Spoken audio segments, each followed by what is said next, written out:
bagus, kemampuan kalian sudah maju pesat.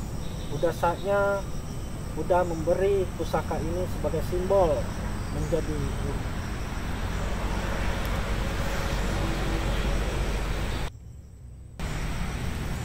Baik, tugas terakhir kalian adalah ambil pusaka di ujung hutan sana. Siap.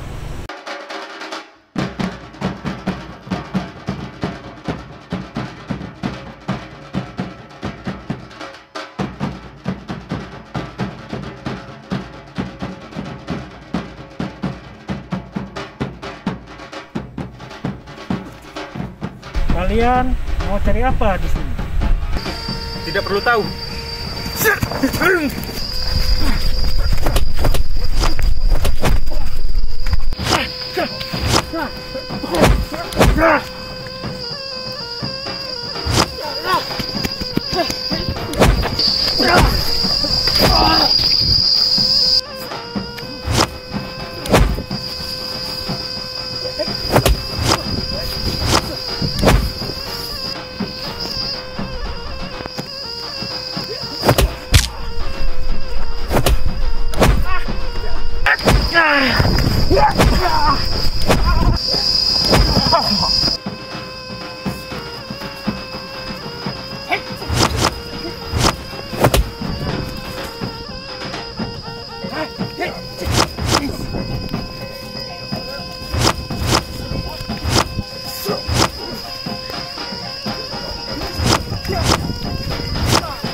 Sudah cukup, ini pusaka. Pusakanya sikat gigi.